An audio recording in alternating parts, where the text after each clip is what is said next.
Assalamualaikum warahmatullahi wabarakatuh. Halo teman-teman, perkenalkan kami dari Program Studi Pendidikan Akuntansi Fakultas Ekonomi dan Bisnis Universitas Negeri Yogyakarta. Pada kesempatan kali ini, kami akan membahas mengenai teori dan cara menyusun laporan keuangan perusahaan jasa. Akan tetapi, sebelum memulai penjelasan materi, izinkanlah kami memperkenalkan diri terlebih dahulu. Saya Ulca Fraisan Ulfatona dan rekan saya. Dan perkenalkan, saya Ramadan Nurul Fauzi. Baik, langsung saja kami mulai penjelasan materi mengenai laporan keuangan perusahaan jasa. Apa sih laporan keuangan perusahaan jasa itu? Laporan keuangan perusahaan jasa adalah hasil suatu siklus akuntansi perusahaan jasa yang bisa digunakan sebagai media komunikasi dengan berbagai pihak yang berkepentingan. Jenis laporan keuangan perusahaan jasa itu ada 4. Yang pertama yaitu laporan laba rugi atau Statement of Profit or Loss. Kemudian yang kedua ada laporan perubahan ekuitas atau Statement of Change in Equity. Kemudian yang ketiga ada laporan neraca atau Statement of Financial Position. Kemudian yang keempat ada laporan arus kas atau Statement of Cash Flows. Yang pertama yaitu laporan laba rugi. Laporan laba rugi adalah laporan yang memuat seluruh pendapatan dan beban perusahaan dalam satu periode akuntansi. Laporan ini berfungsi untuk melihat performa perusahaan. Komponen laporan laba rugi perusahaan yakni 1. Pendapatan, yaitu penerimaan kas dari aktivitas jasa maupun aktivitas lain perusahaan.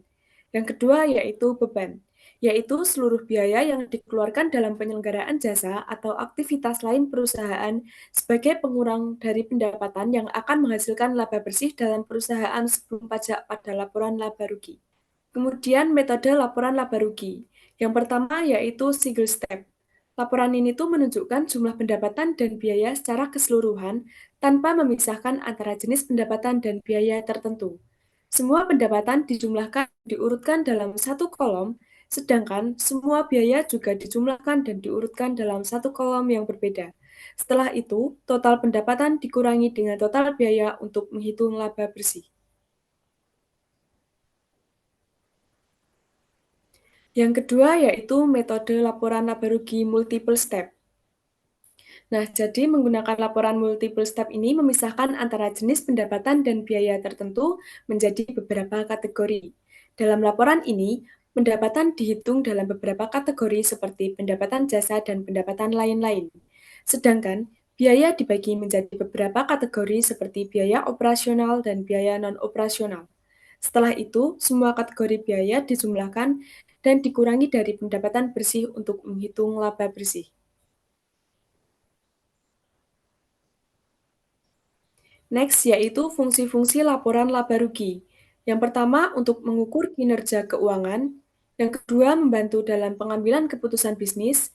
Yang ketiga, membantu dalam perencanaan keuangan. Yang keempat, menilai kelayakan investasi. Dan yang kelima, melaporkan kepada pihak eksternal.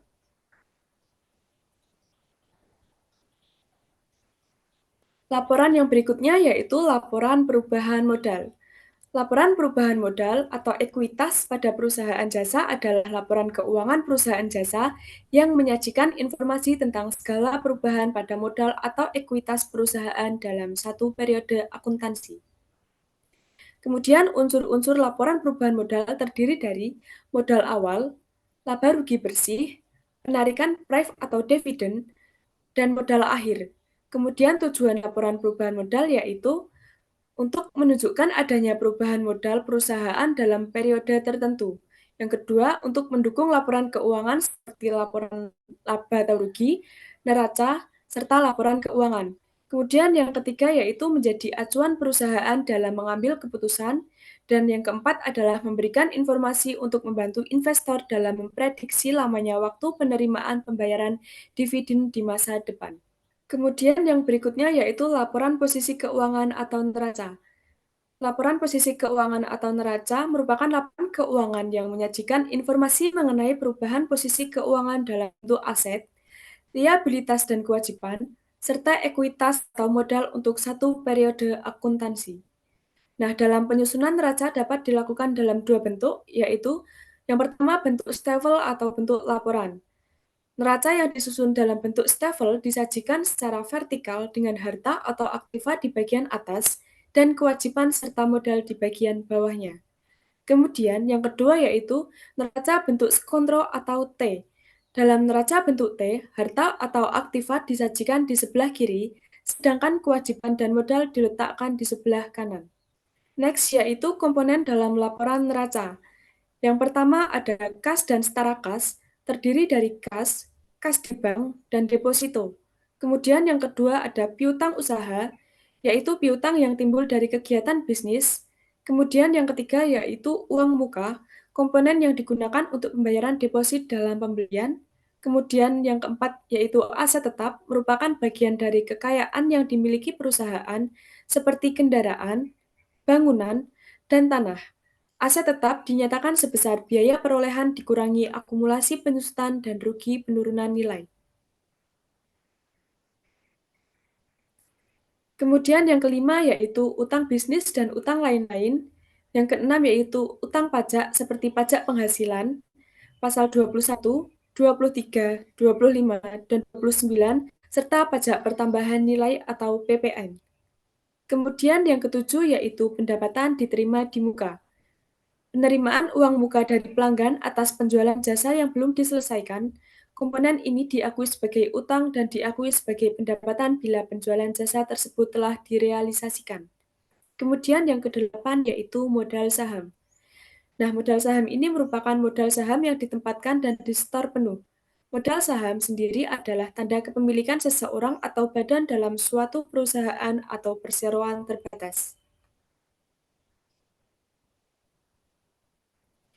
Yang berikutnya yaitu fungsi laporan neraca.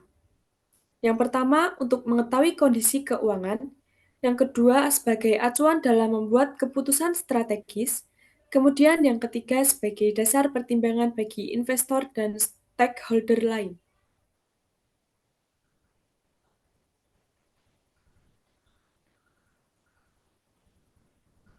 Laporan yang berikutnya yaitu laporan arus kas. Jadi, apa sih laporan arus kas itu? Laporan arus kas adalah salah satu jenis laporan keuangan yang di dalamnya akan berisi informasi mengenai pemasukan serta pengeluaran kas dalam suatu perusahaan tertentu. Kemudian komponen laporan arus kas, ini ada tiga. Yang pertama yaitu dari aktivitas operasi. Dalam aktivitas operasi, perusahaan akan berhubungan dengan segala jenis aktivitas operasional yang terjadi dalam perusahaan tersebut. Beberapa jenis aktivitas ini dapat berupa pemasukan maupun pengeluaran yang dialami perusahaan.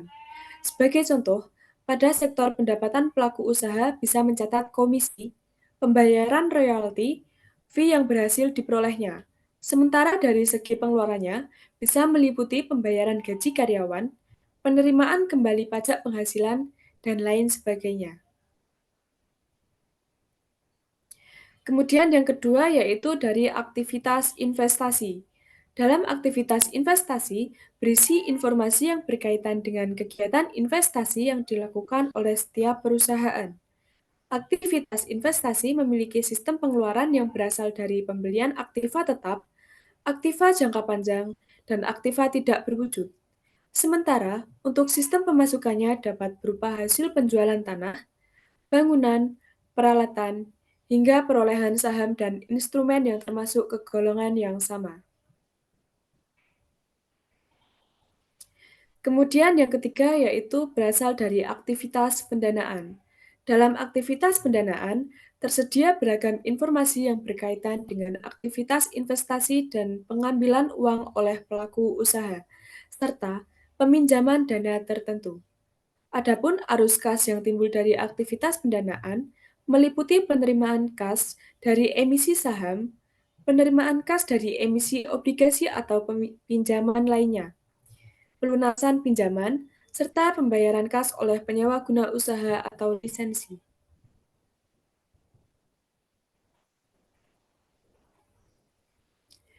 Kemudian yang berikutnya yaitu metode laporan arus kas. Ada dua, yang pertama yaitu metode langsung. Penyusunannya dilakukan berdasarkan pada buku kas atau bank.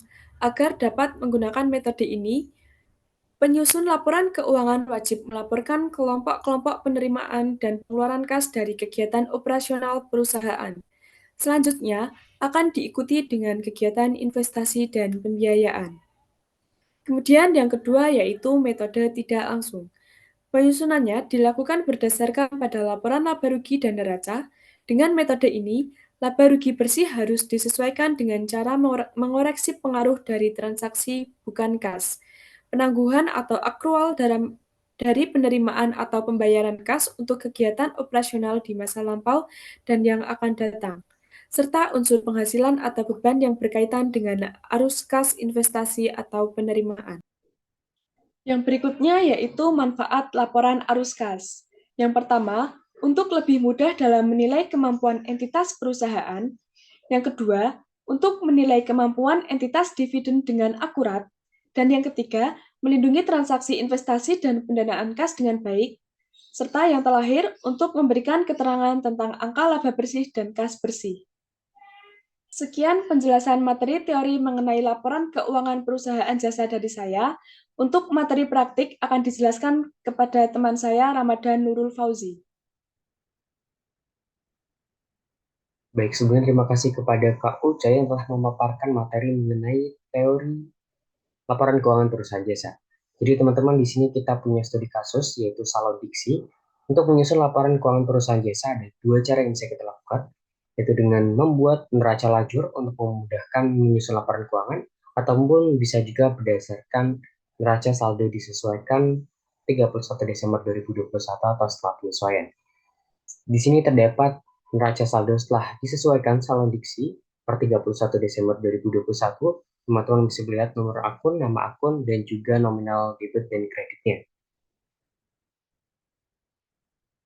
Oke, langsung saja yang pertama adalah laporan laba rugi. Seperti yang telah dipaparkan sebelumnya bahwa terdapat dua bentuk laporan laba rugi adalah yang pertama single step dan yang kedua adalah multiple step. Untuk bentuk yang pertama yaitu single step. Pada bentuk single step yaitu dengan menggabungkan seluruh pendapatan dan juga beban yang diterima oleh perusahaan.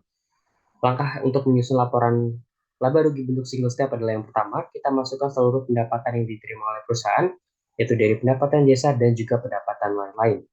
Nominal ini kita ambil dari neraca saldo disesuaikan, sehingga jumlah seluruh pendapatan sebesar 168.250.000. Kemudian yang kedua adalah beban-beban. Kita jumlahkan juga seluruh beban-beban yang terjadi dalam satu periode tersebut.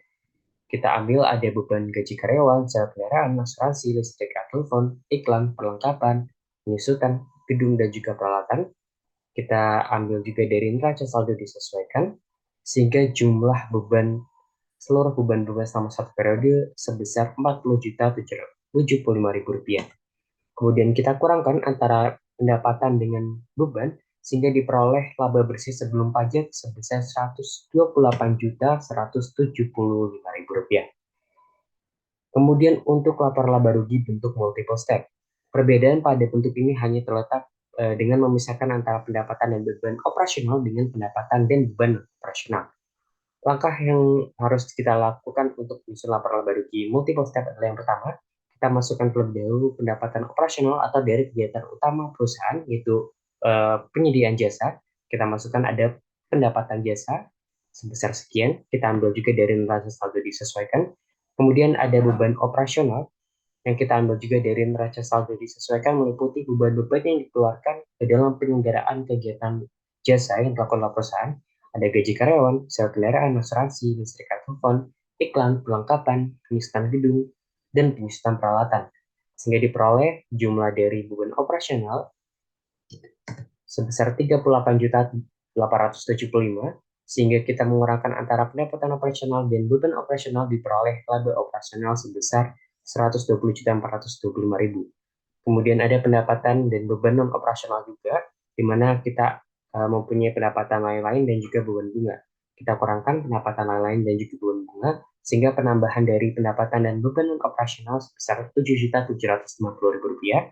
Kemudian kita kurangkan antara laba operasional dengan kita tambahkan antara laba operasional dengan penambahan tadi, sehingga diperoleh laba bersih sebelum pajak sebesar Rp128.175.000.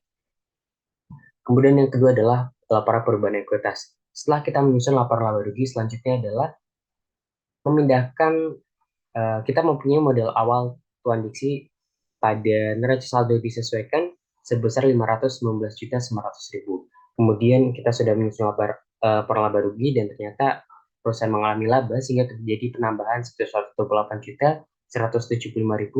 Kemudian ternyata Tuan Diksi juga melakukan price atau pengambilan pribadi sebesar 6.750.000.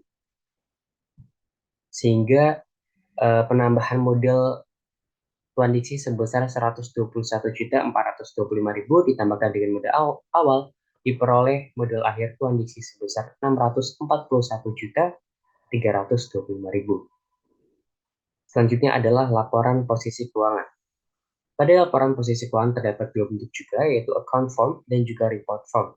Pada bentuk account form, posisi antara aktiva dan pasifa adalah sejajar.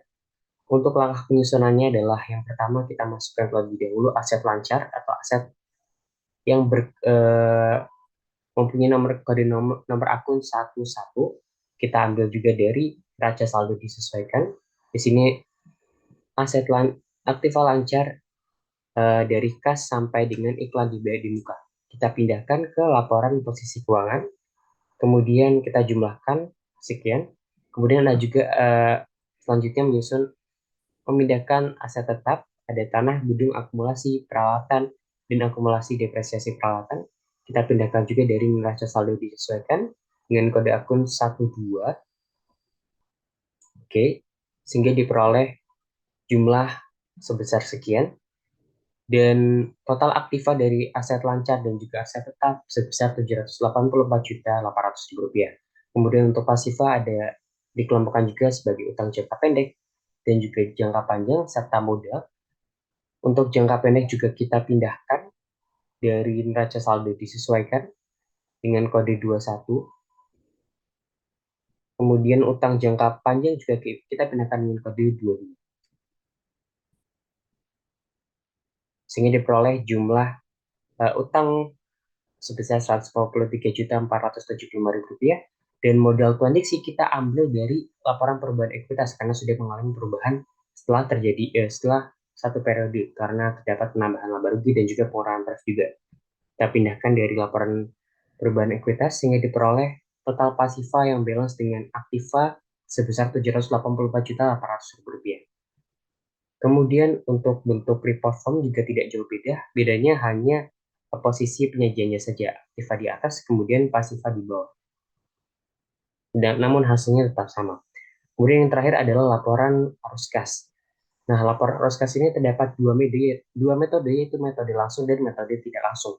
Pada metode langsung disusun berdasarkan transaksi yang terjadi di perusahaan. Kita asumsikan kita sudah menyusun jurnal sebelumnya dan berikut adalah informasi tambahan mengenai jurnal. Kita tinggal pindahkan, kita klasifikasikan ke dalam aktivitas operasi, aktivitas investasi, dan juga aktivitas pendanaan. Kita masukkan di sini, sehingga diperoleh ada total penerimaan dari aktivitas operasi sebesar 147.800, kemudian pengeluaran aktivitas operasi 58.300, kemudian ada penambahan untuk pembelian peralatan salon di aktivitas investasi minus 23.900, kemudian ada pengeluaran kas untuk pembayaran utang minus 25 juta. Kemudian untuk kas di awal 1 Desember dari data neraca saldo 31 November itu sebesar 149.400.000. Sehingga terjadi penambahan kas sebesar 40.600. Ini teman-teman saldo kas pada 31 November. Sehingga di sini terjadi penambahan 40.600. Kemudian pada metode tidak langsung, di metode ini perbedaannya adalah metode tidak langsung disusun berdasarkan laporan laba rugi dan juga perbandingan neraca periode berlangsung dengan periode sebelumnya. Oke, yang pertama adalah aktivitas operasi. Dari laba kita ambil laba dari laporan laba rugi sebesar 128.175. Kemudian beban penyusutan itu karena tidak benar mengeluarkan arus kas sehingga kita tambahkan lagi untuk menambah laba bersih. Kemudian di sini ada kenaikan piutang usaha karena dari perbandingan dua neraca ini. Oke, terjadi kenaikan piutang usaha karena piutangnya naik sehingga kita mengeluarkan uang 11.500.000, kemudian ada penurunan piutang karena piutangnya berkurang, maka kita menerima pembayaran piutang sekian, kemudian ada kenaikan perlengkapan salon, kita membeli perlengkapan, kemudian ada sewa dibayar di muka, kenaikan kita membayar sewa, kemudian ada asuransi dibayar di muka juga membayar asuransi, kemudian ada iklan dibayar di muka, ada penurunan utang usaha, utangnya berkurang sehingga kita mengeluarkan uang untuk membayar utang, kemudian ada utang beban juga berkurang, kita mengeluarkan uang untuk membayar beban. Kemudian diperolehlah arus kas dari aktivitas operasi sekitar 89.500.000. Kemudian dari aktivitas investasi di sini juga ada tambahan bahwa kita membeli peralatan jangka panjang jadi masuk ke investasi 23.900, kemudian kita juga membayar bank 25 juta, sehingga total penurunan kenaikan atau penurunan kas sebesar 40.600.000 dari jumlah aktivitas operasi, investasi, dan pendanaan sesuai dengan posisi neraca 31 Desember, posisi kas pada 1 Desember dan juga 31 Desember. Baik, mungkin sekian yang dapat kami sampaikan. Semoga bermanfaat bagi teman-teman semua. Assalamualaikum warahmatullahi wabarakatuh.